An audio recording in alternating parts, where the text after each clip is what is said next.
Imagine finally landing your absolute dream job, like the one you have sacrificed weekends, sleep, relationships for. Oh, yeah, the big one. Right. You get the offer letter, you pop the champagne, you update your professional profile, and you celebrate.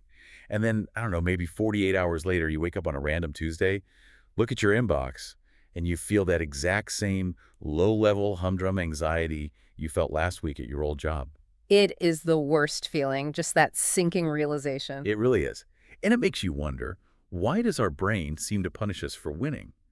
Like, why doesn't the finish line ever actually feel like the finish line? Right. For you, the learner, sitting here at the table with us today, this is probably a super familiar paradox. You chase the next promotion, the new relationship, the, perfectly optimized morning routine, convinced that this specific milestone is finally going to be the thing that locks in lasting happiness. Yeah, you assume that once you cross that threshold, you can finally exhale. You can just enjoy your life. Exactly.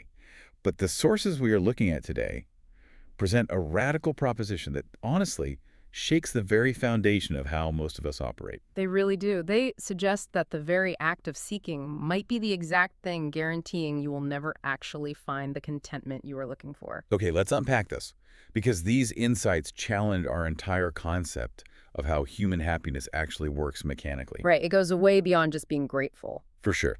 So our mission today is to explore a psychological phenomenon known as experiential constancy. We're going to map out the incredibly sneaky trap of the human ego. And most importantly, we're going to spend time on the mechanics of how to fundamentally shift your perspective to find contentment right here, right now, instead of constantly deferring it to some imaginary future. Which is huge. Right. For anyone who feels exhausted by the endless treadmill of self-improvement, this is a complete paradigm shift. What's fascinating here is how the source material completely upends the standard equation for happiness. What is that standard equation, really? Well, the standard equation we are all taught says, if I change my external circumstances for the better, my internal state will improve. Right. Good things happen, I feel good. Exactly. But the text suggests that changing external circumstances is structurally incapable of producing lasting happiness. Wait. Structurally incapable? Yes, because our internal baseline remains stubbornly fixed regardless of the environment we place ourselves in. Okay, so the text uses the term experiential constancy for this, which, it sounds a bit academic. It does sound a little dry, yeah. But the mechanics of it are incredibly relatable. It basically argues that the baseline of our experience is preset. So as you evolve, as you mature and clean up the junk in your life, whether that is toxic relationships, a bad diet, or a stressful living situation, you don't actually get happier. No, you don't. You just become far more sensitive to the stimulus that is left over. It is a brilliant observation about human adaptation and calibration, really. So? Think about someone going through a chaotic, high-stress period in their life. They experience a relatively consistent cycle of being happy, sad, angry, and so on. Okay, sure. Now, suppose they do the hard work. They remove the toxic elements, they clean up their surroundings, they organize their finances. The whole 9 yards. Right. The text points out that as you remove those massive glaring stressors, your psychological sensitivity simply recalibrates to the new environment. Oh, wow. So you just adjust. Exactly. So a microscopic amount of friction, something you wouldn't have even noticed in your chaotic days, like a slightly rude tone in an email or a minor delay in your commute, it now triggers the exact same massive internal reaction. Your equilibrium hasn't changed at all. Not one bit. You have just traded blunt trauma for paper cuts, but your nervous system is reacting to the paper cuts with the exact same intensity it used to reserve for major crises. I love that, trading blunt trauma for paper cuts. Yeah. It's entirely like upgrading your television from a dusty, fuzzy old tube screen to one of those ultra-high-definition 4K monitors. Oh, that is a great analogy. Right. You thought the expensive upgrade would make everything look absolutely perfect and pristine, but the reality is now you just notice every single tiny microscopic flaw in the actor's makeup that you physically couldn't see before. Yeah, you see all the pores. Exactly. You were still finding imperfections, you were just finding them at a much higher resolution. The text provides a really striking example of this constant baseline, actually. Oh yeah, the one about the selfish person. Yes. Imagine a person living a highly selfish life. entirely focused on their own material gain. They eventually have an epiphany, realizing that this selfishness isn't bringing them joy. Makes So sense. they make a massive behavioral shift. They dedicate their life to loving service and charity. Which is objectively a good And thing. of course. And they expect this external shift to finally deliver the ultimate contentment they have been seeking. But according to the mechanics of experiential constancy, it doesn't work. Because the internal equilibrium stays exactly the same. Now that their focus is outward, they become hyper-aware of everyone else's needs. They see the suffering of the world outside themselves with a newly painful clarity. So they just swap their anxiety. Exactly. They simply traded the anxieties of selfish gain for the anxieties of global suffering. As Yep. the saying goes, wherever you go, there you are. The scenery changed, but the observer remained the same. Precisely. Let me play devil's advocate for a second here, though. Yeah. Wait, so is trying to be a better person or help others completely pointless? Like, is the text suggesting we shouldn't volunteer or try to help others because it won't make us happy? No, the source material is very careful to clarify this. Okay, The actions themselves, being of service, helping others, improving your community, those are not pointless. right. What is pointless is the expectation that those actions will deliver final, unshakable internal contentment. Yeah. Changing your external stimulus to fix an internal void is the error. I see. The text challenges the reader with a really profound question. It asks, what if life never got better than it is right now? Oof. That's a tough one. Right. What if this exact moment, with all its current flaws and unresolved problems, is it? Would you find contentment?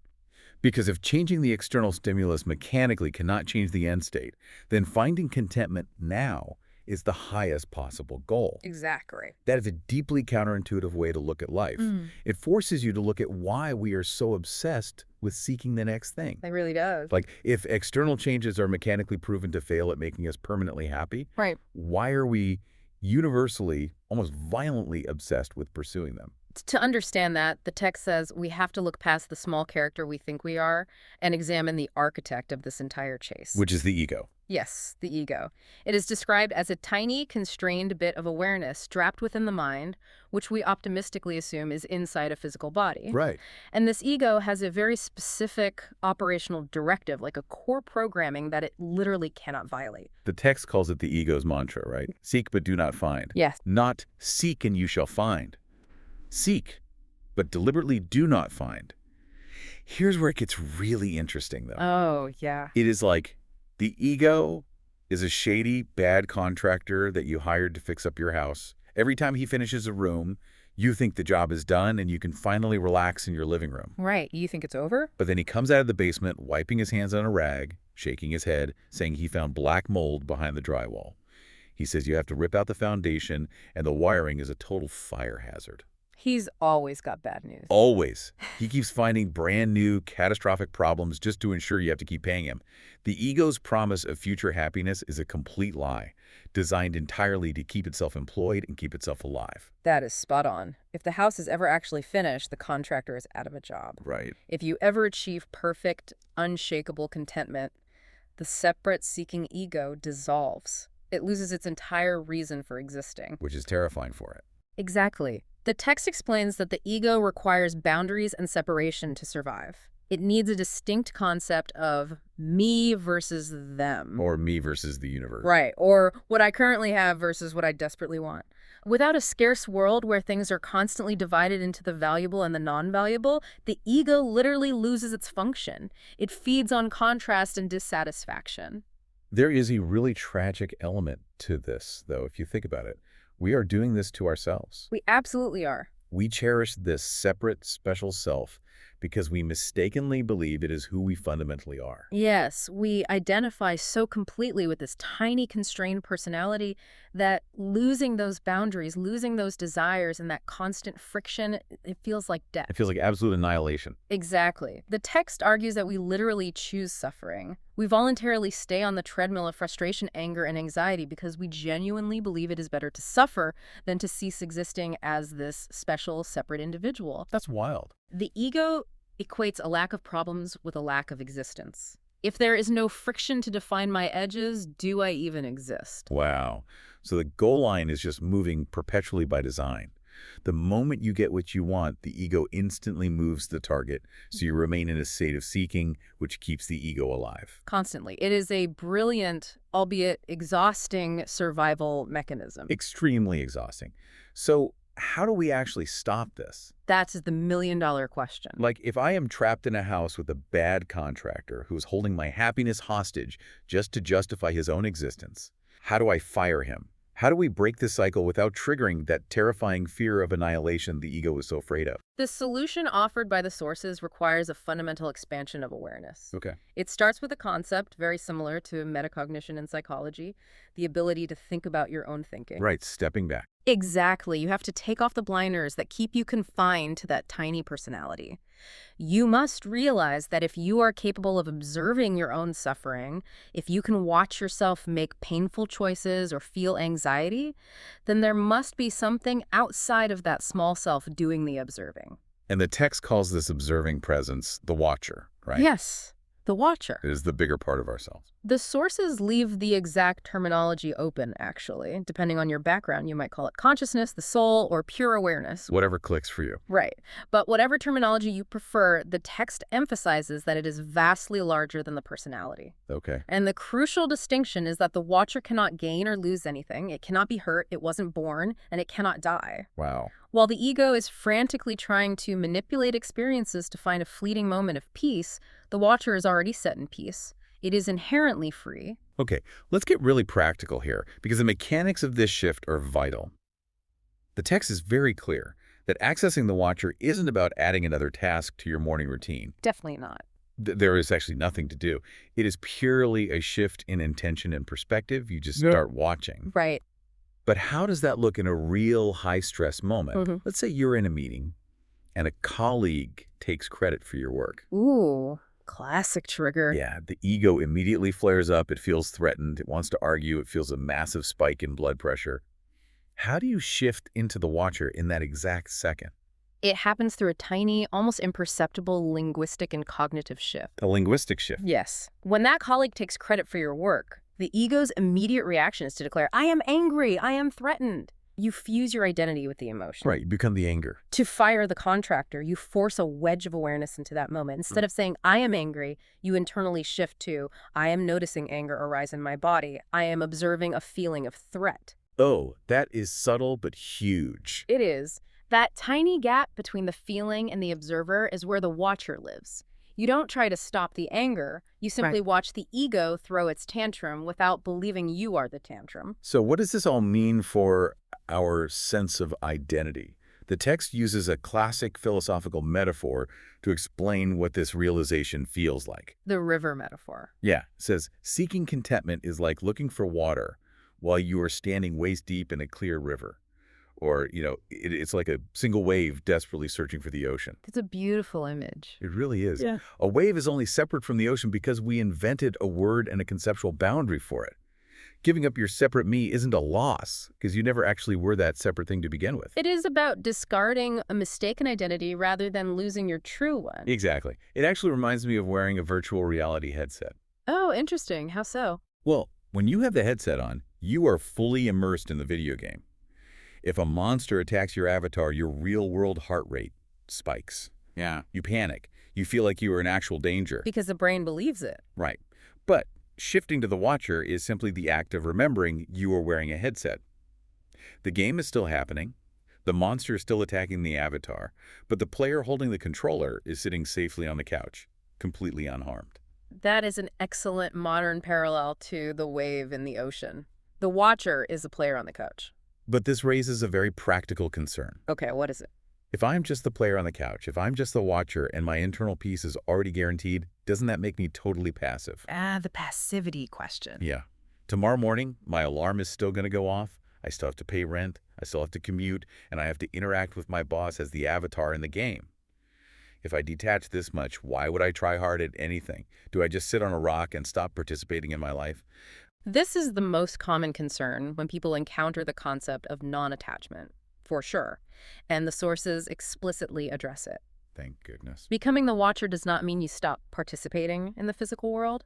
In fact, the text casually and somewhat humorously notes that there is nothing wrong with pursuing goals because, well, The body has nothing much else to do. That is such a pragmatic way to look at human existence, just, keeping the body busy. Right. You still chop wood and carry water, to use another classic phrase. You still write the emails. You still go to the gym. You still try to get the promotion. So what changes? The difference is entirely in your attachment to the result. The suffering doesn't come from going to work or pursuing a goal. The suffering comes from the ego's belief that you absolutely need that specific outcome to be whole. Oh, I see. If you can pursue goals without needing a specific outcome to dictate your internal state, you are entirely free from disappointment. You can engage in the action fiercely without being a hostage to the result. This moves us from internal detachment directly into how we actually engage with the physical world.